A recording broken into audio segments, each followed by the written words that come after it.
Hello everyone. तो last video में हमने डिस्कस किया था कि टीचर्स की सैलरी स्केल कौन कौन सी होती है और किस स्केल से हम स्टार्ट करते हैं और अपर लिमिट तक कहां तक हम जा सकते हैं, और सैलरी लोकेशन बेसिस पर कैसे चेंज होती है, ये मैंने पार्ट 1 में डिस्कस किया था। तो अगर आपने पार्ट 1 नहीं देखा है तो आप पहले जाकर पार्ट 1 देखें, उससे आप जो है थोड़ा आइडिया ले पाएंगे सैलरी का, और फिर जो है ये वीडियो आपके लिए यूजफुल रहेगा।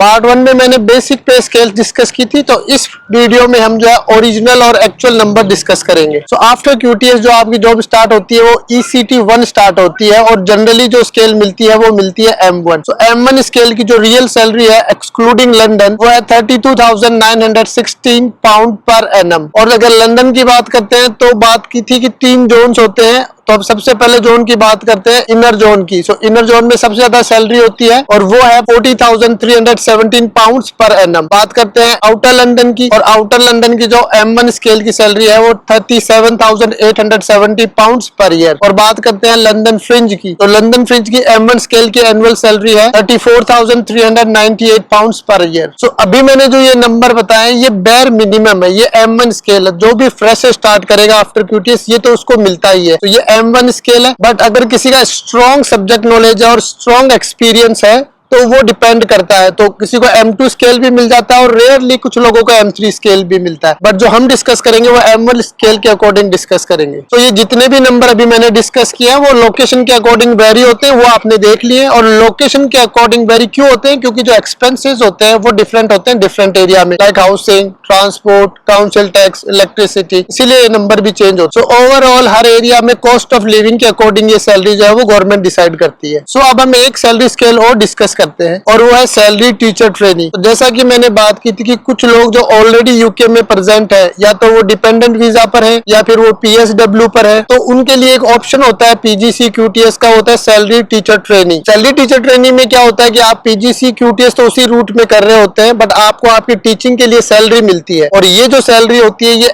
एज ए अनक्वालिफाइड टीचर मिलती है। तो इस स्केल को बोलते हैं अनक्वालिफाइड टीचर स्केल। सो इसका जो रेंज है कुछ फिक्स नहीं होता है, स्कूल जो है वो चेंज करती रहती है, बट इसकी जो रेंज है वो 24,000 से लेकर 28,000 पाउंड पर एनम तक होती है। तो ये सैलरी टीचर ट्रेनिंग रोल क्या है? वैसे तो मैंने अपने प्रीवियस वीडियोस में इसको डिस्कस किया है, काफी ज्यादा एक्सप्लेन किया है, लेकिन हम एक बार फिर से इसको डिस्कस कर लेते हैं। सैलरी टीचर ट्रेनिंग रोल क्या होता है कि स्कूल आपको एज ए टीचर रिक्रूट करता है, यानी आपके पास थोड़ा बहुत प्रीवियस एक्सपीरियंस होना चाहिए। फिर क्या करता है स्कूल जो है आपको एक ट्रेनिंग प्रोवाइडर के साथ अटैच करता है। ट्रेनिंग प्रोवाइडर मीन या तो कोई वो यूनिवर्सिटी होगी, वहां पर आप PGC एंड QTS करेंगे और स्कूल में फुल टाइम आप टीचिंग करेंगे। जो टीचिंग होती है वो अनसुपरवाइज होती है, एज ए ट्रेनी टीचर काम करेंगे, लेकिन आपकी responsibilities as a normal trainee ज्यादा होती है इस रोल में। तो स्कूल क्या करता है, आपकी PGC QTS की जो फीस होती है वो पे करता है, तो इसमें स्कूल ही पे करता है, आपको पे नहीं करना होता है। सो आप जो टीचिंग कर रहे होते हैं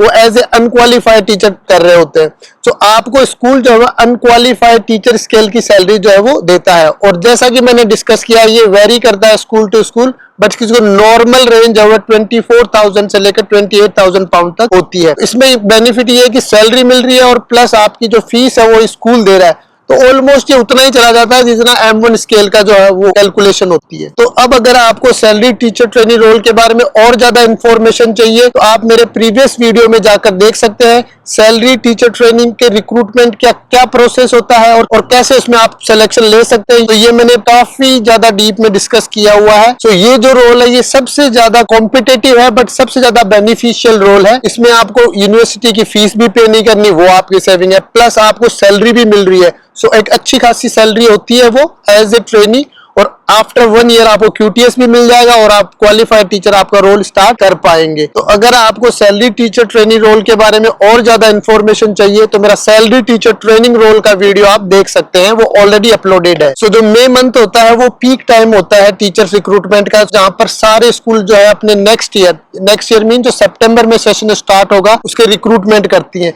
तो इस टाइम पर सैलरी टीचर ट्रेनिंग की काफी ज्यादा वैकेंसीज जो है वो आई हुई है, और जो वैकेंसी किस किस सब्जेक्ट में है, कौन कौन से स्कूल में है, ये मैंने रील शेयर की हुई है अपने इंस्टाग्राम चैनल पर, मैंने ऑलरेडी पोस्ट किया हुआ है, तो आप इंस्टाग्राम पर जाकर देख सकते हैं। और मेरे इंस्टाग्राम चैनल पर आपको करंट वैकेंसीज जो है उसका लिंक भी मिल जाएगा जहां से आप अप्लाई कर सकते हैं। तो अगर आप एस्पायरिंग टीचर हैं तो आपको इस टाइम पर बिल्कुल भी टाइम वेस्ट नहीं करना है, बिकॉज मई एंड और जून के फर्स्ट और सेकंड वीक में जो है वो सारी वैकेंसीज फिल हो जाती हैं, रिक्रूटमेंट क्लोज हो जाते हैं। तो अगर आपको अप्लाई करना है इस रोल में तो आप मेरे इंस्टाग्राम चैनल पर जाएं और वहां पर चेक करें कि किस तरीके से अप्लाई करना है, और आपको और भी अगर यूजफुल इंफॉर्मेशन मिलेगी कि आपको अपना कवर लेटर, आपको एप्लीकेशन कैसे लगानी है। मैंने एप्लीकेशन से रिलेटेड सारी इंफॉर्मेशन वहां सेव की हुई है। सो हरी अप। तो जैसा कि मैंने अभी डिस्कस किया, ये जो टाइम है ये पीक टाइम है टीचर रिक्रूटमेंट का। सो अगर आप किसी टीचिंग रोल में अप्लाई करना चाहते हैं, यानी कि अगर आप एज ए टीचर अप्लाई करना चाह रहे हैं, या टीचिंग असिस्टेंट अप्लाई करना चाह रहे हैं, या टीचर ट्रेनिंग के लिए अप्लाई करना चाह रहे हैं, तो इसके लिए मैंने एक टीचर एप्लीकेशन किट बनाई हुई है, उसको आप यूज कर सकते हैं। अब उस टीचर एप्लीकेशन किट में क्या है,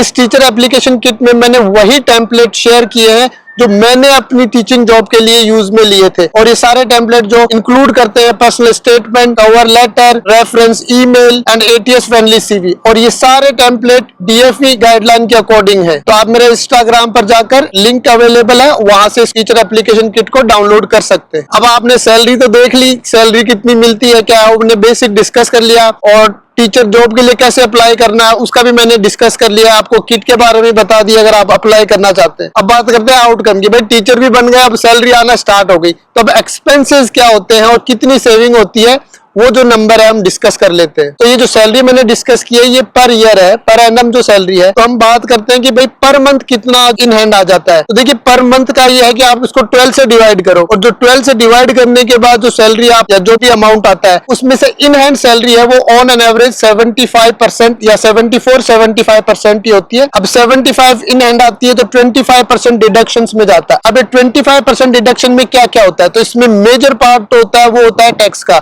सो जो आपका जो इनकम टैक्स है वो चला जाता है। इसके अलावा एक डिडक्शन होता है नेशनल इंश्योरेंस का। सो जो गवर्नमेंट पेंशन देती है उस नेशनल इंश्योरेंस के पैसे से ही देती है, तो एक डिडक्शन नेशनल इंश्योरेंस का होता है। और एक होती है टीचर पेंशन स्कीम। हालांकि ये वॉलंटियरली होती है, आप इसको ऑप्ट आउट भी कर सकते हैं, बट ऑप्ट आउट करना कोई वाइज डिसीजन नहीं होता है। हर टीचर जो है वो टीचर पेंशन स्कीम में कॉन्ट्रीब्यूट करता है। क्यों करता है कॉन्ट्रीब्यूट? टीचर पेंशन स्कीम का कॉन्ट्रीब्यूशन है, इसमें आपका जो कॉन्ट्रीब्यूशन होता है वो फिक्स होता है। वैसे उस कॉन्ट्रीब्यूशन का 200% जो है वो एम्प्लॉयर भी कॉन्ट्रीब्यूट करता है, मतलब गवर्नमेंट भी। यानी आप जितना भी कॉन्ट्रीब्यूट कर रहे हैं उसका 200% ऐड होकर वो आपका सेविंग में जा रहा है। अगर आप ऑप्ट आउट करते हैं वो 200% आप लूज कर रहे होते हैं। सो ये सारे डिडक्शन जो है वो 25% में चले जाते हैं, और जो 75% है वो आपकी इन हैंड सैलरी होती है। तो भाई अब हमने टैक्स पे कर दिया, एनआई पे कर दिया, पेंशन स्कीम में कॉन्ट्रीब्यूशन कर दिया, अब हमारे पास इन हैंड सैलरी आ गई। अब आ तो गई, अब जाएगी किधर उसकी भी बात कर लेते हैं, अब कहाँ कहाँ खर्च होती है। तो अब हम मेजर पोर्शन जो एक्सपेंसेस का वहां से स्टार्ट करते हैं, और वो है रेंट। जो रेंट के एक्सपेंसेस होते हैं, जो 1 बेडरूम हाउस होता है उसका रेंट अप्रोक्स होता है 1200 पाउंड से लेकर 1500 पाउंड के बीच में। और अगर 2 बेडरूम हाउस की बात करें तो 1500 पाउंड से लेकर 2000 पाउंड पर मंथ। और ये जो रेंट मैंने बताया ये ऑन एन एवरेज बताया, ये रेंट जो है सिटी और एरिया के अकॉर्डिंग प्लस माइनस होता है। अब लंदन सबसे एक्सपेंसिव सिटी है तो सबसे ज्यादा लंदन में ही होता है, और कई बार जो है हाउस की कंडीशन पे भी कुछ प्लस माइनस डिपेंड कर सकता है। अब जो सेकंड एक्सपेंस होता है वो होता है आपका काउंसिल टैक्स। हालांकि काउंसिल टैक्स भी एरिया के अकॉर्डिंग वेरी होता है, लेकिन ऑन एन एवरेज अगर हम बात करें जो काउंसिल टैक्स वो होता है 150 पाउंड से 200 पाउंड के बीच में, ये पर मंथ होता है। काउंसिल टैक्स के बाद बात करते हैं इलेक्ट्रिसिटी चार्जेस की। अब इलेक्ट्रिसिटी चार्जेस जो होते हैं वो विंटर में आपके बढ़ जाते हैं, समर में आपके कम हो जाते हैं, क्योंकि विंटर में हीटर यूज करना होता है। बट अगर on an average per month हम उसकी बात करें तो वो भी 150 से लेकर 200 पाउंड के बीच में ही होता है। और अब बात करते हैं वाटर चार्जेस की, जो सबसे कम होते हैं, तो उसका जो पर मंथ होता है वो 10 से 20 पाउंड के बीच में होता है। हालांकि ये सारे यूजेज पे डिपेंड करते हैं कि आप कितना यूज कर रहे हैं, बट जनरली यही रहता है 10 से 20 पाउंड। और अब सबसे बेसिक रिक्वायरमेंट इंटरनेट यानी वाईफाई, जो वाईफाई के चार्जेस होते हैं वो मिनिमम 25 पाउंड का जो प्लान होता है, पर मंथ का जो प्लान होता है वहां से स्टार्ट होता है, तो 25 पाउंड आप मान के ही चलिए पर मंथ। अब बात करते हैं ट्रांसपोर्टेशन की। अगर आप अपनी जॉब लोकेशन के पास नहीं रहते हैं, यानी आपको थोड़ा ट्रेवल करना पड़ता है, तो ऑन एन एवरेज जो ट्रांसपोर्टेशन के चार्जेस होते हैं वो आपको 250 पाउंड के आसपास होते हैं। और ये जो ट्रांसपोर्टेशन का जो एक्सपेंसेस मैंने बताया ये लंदन के अकॉर्डिंग बताया, ये लंदन में इतना होता है। अगर बाहर हम किसी सिटीज में जाते हैं तो हो सकता है कि आपके जॉब लोकेशन पास हो, सिटी छोटी हो सकती है, आप साइकिल भी यूज कर सकते हैं, बट लंदन में on an average 250 pound transportation cost लग ही जाता है। तो अब बात करते हैं फूड की। सो ग्रोसरीज के जो एक्सपेंसेस होते हैं, अगर आप सिंगल कैंडिडेट रह रहे हो तो 200 पाउंड के अप्रोक्स होता है पर मंथ, और अगर फैमिली है तो आप मान के चलिए 500 पाउंड तो आपका एक्सपेंसेस हो ही जाएंगे, और ये पर मंथ है। सो अब ये जो मैंने कैलकुलेशन किया, इनको एड अप या सम अप करते हैं तो ये थोड़ी सी कैलकुलेशन प्रो फैमिली है। तो इन सब कैलकुलेशन के अकॉर्डिंग जो आपका एक्सपेंसेस आता है पर मंथ वो है ऑन एन एवरेज 3000 पाउंड, और अगर आप सिंगल रह रहे हैं तो आपका जो मंथली एक्सपेंसेस है वो ऑन एंड अराउंड 2000 पाउंड होगा। 2000 पाउंड तो हो ही जाएगा, क्योंकि मेन तो रेंट है, और रेंट तो उतना ही जाता है। सिंगल रहते तो आप शेयरिंग में रह रहे होते हैं तो वो थोड़ा कम हो जाता है। तो आज के इस वीडियो में मैंने टीचर वैकेंसी फाइंड आउट करना, एप्लीकेशन लगाना, और मेरी एप्लीकेशन किट आपको कैसे हेल्प कर सकती है, टीचर की एक बेसिक सैलरी, और सैलरी के बाद डिडक्शन, और डिडक्शन के बाद आपके पास कितनी इन हैंड सैलरी आती है, और सैलरी आने के बाद एक्सपेंसेस क्या होते हैं। तो ओवरऑल मैंने एक टीचर की लाइफ जो है वो मैंने ब्रीफ में आपके साथ डिस्कस कर ली है। आई होप ये वीडियो सभी इंस्पायरिंग टीचर्स के लिए काफी ज्यादा वैल्यूएबल एंड इंफॉर्मेटिव रहा होगा। अगर आपको ये वीडियो यूजफुल लगा तो आप प्लीज मेरे चैनल को सब्सक्राइब करें, वीडियो को लाइक करें, और जो भी एस्पायरिंग टीचर्स हैं, आपके कोई नोन है या टीचिंग में जो है वो कैरियर स्टार्ट करना चाहते हैं, तो उनके साथ शेयर भी करें। और अगर आपको अभी भी टीचर एप्लीकेशन से रिलेटेड, किट से रिलेटेड या एक्सपेंसेस किसी भी चीज से रिलेटेड कोई क्वेश्चन हो तो इस कमेंट बॉक्स में आप अपना क्वेश्चन पूछ सकते हैं, मैं वहां आपको रिप्लाई कर दूंगा। Thank you for watching this video. Have a nice day. Good luck. And one more important thing, जो लोग नए हैं वो मेरा teach in UK playlist check कर सकते हैं। उस प्लेलिस्ट में मैंने सब कुछ ऑर्डर में और काफी डिटेल में एक्सप्लेन किया है, यानी कि टीचर की वैकेंसी फाइंड आउट करने से लेकर एप्लीकेशन लगाने से लेकर फाइनल सिलेक्शन तक। तो आपको यूके में टीचिंग की ओवरऑल अंडरस्टैंडिंग हो जाए, क्योंकि मैं देखता हूँ कि काफी ज्यादा क्वेश्चन जो है वो रिपीटेटिव होते हैं। उन सभी वीडियोस में सारे क्वेश्चन जो है वो एड्रेस किए हुए हैं। और आप मुझे इंस्टाग्राम पर भी फॉलो कर सकते हैं, वहां पर मैं डेली जो है